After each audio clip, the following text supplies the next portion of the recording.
ರಾಜ್ಯ ಕಾಂಗ್ರೆಸ್ನಲ್ಲಿ ಕುರ್ಚಿ ಕದನ ದಿನದಿಂದ ದಿನಕ್ಕೆ ಬೇರೆಯದ್ದೇ ಸ್ವರೂಪವನ್ನು ಪಡೆದುಕೊಳ್ತಾ ಇದೆ. ಈ ನಡುವೆ ಸ್ವಾಮೀಜಿಗಳ ಎಂಟ್ರಿ ಇದೆಯಲ್ಲ, ಅದು ಕೂಡ ಕುತೂಹಲ ಕಾರಣವಾಗ್ತಿದೆ. ಸಿದ್ದು ಡಿಕೆಶಿ ಪರ ಸಮಾಜದ ಸ್ವಾಮೀಜಿಗಳು ಬ್ಯಾಟಿಂಗ್ ಬೀಸ್ತಾ ಇದ್ದಾರೆ. ಸಿದ್ದರಾಮಯ್ಯ ಪರ ಡಿಕೆಶಿ ಪರ ಸ್ವಾಮೀಜಿಗಳು ಹೇಳಿಕೆಯ ಮೂಲಕ ಒಲವನ್ನು ವ್ಯಕ್ತಪಡಿಸ್ತಿದ್ದಾರೆ. ಸಮುದಾಯದ ಹೆಸರಿನಲ್ಲಿ ಸ್ವಾಮೀಜಿಗಳ ಮಧ್ಯಪ್ರವೇಶ ಕೂಡ ಆಗ್ತಾ ಇದೆ. ಕಾಂಗ್ರೆಸ್ ಪಕ್ಷ ಹೈಕಮಾಂಡ್ಗೆ ಸ್ವಾಮೀಜಿಗಳ ಎಂಟ್ರಿ ಈ ರೀತಿ ಹೇಳಿಕೆ ಕೊಡ್ತಾ ಇರೋದು ಸಹಜವಾಗಿಯೇ ಹೊಸ ತಲೆನೋವನ್ನು ಸೃಷ್ಟಿ ಮಾಡ್ತಾ ಇದೆ.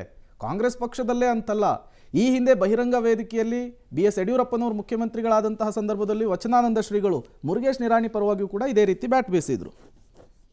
ಅತ್ಯಂತ ಪ್ರಾಮಾಣಿಕ ಮುಖ್ಯಮಂತ್ರಿಯಾಗಿರುವಂತಹ ಸನ್ಮಾನ್ಯ ಸಿದ್ದರಾಮಯ್ಯನವರೇ ಎಲ್ಲ ಧರ್ಮಗಳನ್ನ ಪ್ರೀತಿ ಮಾಡಿ ಅವರನ್ನ ಮೇಲಕ್ಕೆತ್ತುವಂತಹ ಈ ನಾಡಿನಲ್ಲಿ ಯಾರಾದ್ರೂ ಮಾಡ್ತಾ ಇದ್ದಾರೆ ಅಂತ ಹೇಳಿದ್ರೆ ಸಿದ್ದರಾಮಯ್ಯನವರು. ಪ್ರಸಿದ್ಧ ಮಠಾಧೀಶರೊಬ್ಬರು ಮಾತನಾಡ್ತಾ ಇದ್ರು, ಸಿದ್ದರಾಮಯ್ಯನವರಿಗೆ ನೀವು ಅಹಿಂದ ಪರ ಕೆಲಸ ಮಾಡ್ತಾ ಇರುವಂತ, ಬಡವರ ಪರವಾಗಿ ಕೆಲಸ ಮಾಡ್ತಿರುವಂತ, ನೀವೇನು ಅದಕ್ಕೆ ಮನಸ್ಸು ಕೊಡೋದು ಬೇಡ, 5 ವರ್ಷ ಪೂರ್ಣಾವಧಿಗಿರುವಂತ ಒಂದು ಕಾನೂನು ಮಾಡಿಬಿಟ್ರೆ ಒಳ್ಳೇದಾಗತ್ತೇನೋ ಹಾಗೆ ಅಂತೇಳಿ ಅವರ ಸಂಕಲ್ಪದ ಮೇರೆಗೆ, ಭಕ್ತರ ಆಶೋತ್ತರದ ಮೇರೆಗೆ ರೈತ ಬಾಂಧವರು ಮತ್ತು ವರ್ತಕರು, ರಾಜಕೀಯ ಮುತ್ಸದ್ದಿಗಳು ಎಲ್ಲರೂ ಕೂಡ DK ಶಿವಕುಮಾರ ಪ್ರೀತಿಯ ಮಗನಾಗಿ ಬೆಳೆದಿರ್ತಕ್ಕಂಥವನಾಗಿದ್ದಾನೆ. ಮತ್ತು ಸರ್ಕಾರದ ಹೋರಾಟದಲ್ಲಿ ಮುಂಚೂಣಿಯಲ್ಲಿ ಇರ್ತಕ್ಕಂಥ ವ್ಯಕ್ತಿ ಆಗಿರತಕ್ಕಂಥ ಸಂದರ್ಭದಲ್ಲಿ ಶ್ರೀಮಠದ ಆಶೀರ್ವಾದ ಇದೆ. ಮುಂದಿನ ದಿನಗಳಲ್ಲಿ ಅವರ ಅಧಿಕಾರ ಸ್ವೀಕಾರ ಮಾಡಲಿ. ಇದೇ ಬಾರಿ ಆಗಲಿ ಅಂತಕ್ಕಂಥ ಆಶೀರ್ವಾದವನ್ನು ದಯಪಾಲಿಸಿದ್ದೇವೆ, ಆಗ್ತಾರೆ ಅಂತಕ್ಕಂಥ ಮಾತನ್ನು ಹೇಳ್ತಾ ಇದ್ದೇವೆ. ಒಳ್ಳೆಯದಾಗಲಿ.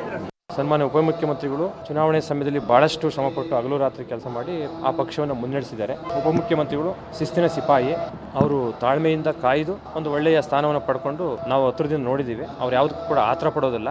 ಅವರು ಸಂಯಮದಿಂದಲೇ ಪಕ್ಷವನ್ನು ಮುನ್ನಡೆಸಿ ಇಷ್ಟರ ಮಟ್ಟಿಗೆ ತಂದು ನಿಲ್ಲಿಸಿದ್ದಾರೆ. ಹೈಕಮಾಂಡ್ನ ಅಪೇಕ್ಷೆ ಮೇರೆಗೆ ಪಡ್ಕೊಂಡು ಮುಖ್ಯಮಂತ್ರಿಗಳಾಗಿ ಅವರು ಕೆಲಸವನ್ನು ಮಾಡೇ ಮಾಡ್ತಾರೆ. ರಾಜಕೀಯ ಸಂದರ್ಭದಲ್ಲಿ ಯಾರು ಏನೇ ಅಂದುಕೊಂಡಲಿ ನಾವು ಯಾವುದೇ ರೀತಿಯ ಪ್ರತಿಕ್ರಿಯೆ ಕೊಡೋದಿಲ್ಲ. ಅವರವರ ಪಕ್ಷದ ನಾಯಕರು ಕೈಗೊಳ್ಳುವಂಥ ತೀರ್ಮಾನ ಇದೆ, ಅದು ಆ ಪಕ್ಷದ ಎಲ್ಲ ಶಾಸಕರಿಗೆ, ಮಂತ್ರಿಗಳಿಗೆ ಅನ್ವಯವಾಗ್ತಾ ಇದೆ ಹೊರತು ಬೇರೆ ಯಾರು ಏನೇ ಹೇಳಿದರೂ ಪರಿಣಾಮ ಆಗೋದಿಲ್ಲ. ಮತ್ತು ಧರ್ಮಪೀಠಗಳು ರಾಜಕೀಯ ವಿಷಯದಲ್ಲಿ ಯಾವುದೇ ವಿಚಾರಗಳನ್ನು ವ್ಯಕ್ತಪಡಿಸಲಿಕ್ಕೆ ನಾವು ಇಚ್ಛೆ ಪಡೋದಿಲ್ಲ.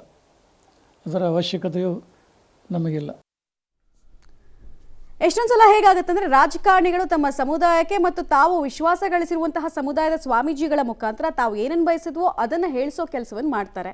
ಆದರೆ ಕೆಲ ಭಾಗಗಳನ್ನು ನಾವು ಆಗಾಗ ನೋಡ್ತಾ ಇರ್ತೀವಿ. ಬಟ್ ಇದೆಲ್ಲವನ್ನ ಹೊರತುಪಡಿಸಿ ಈ ಸುತ್ತೂರು ಶ್ರೀಗಳು, ಸಿದ್ಧಗಂಗಾ ಶ್ರೀಗಳು, ಶೃಂಗೇರಿ ಶ್ರೀಗಳ ಬಗ್ಗೆ ರೆಸ್ಪೆಕ್ಟ್ ತುಂಬ ಜಾಸ್ತಿ ಆಗುತ್ತೆ. ಯಾಕಂದರೆ ರಾಜಕಾರಣದ ಬಗ್ಗೆ ಅವ್ರು ಯಾವತ್ತೂ ಮಾತಾಡೋದಿಲ್ಲ. ಹಾಗೆ ಎಲ್ಲ ಇದ್ರೆ ಇನ್ನೂ ಸ್ವಲ್ಪ ಬೆಟರ್ ಆಗುತ್ತೆ ಸಮಾಜ ಅಂತ.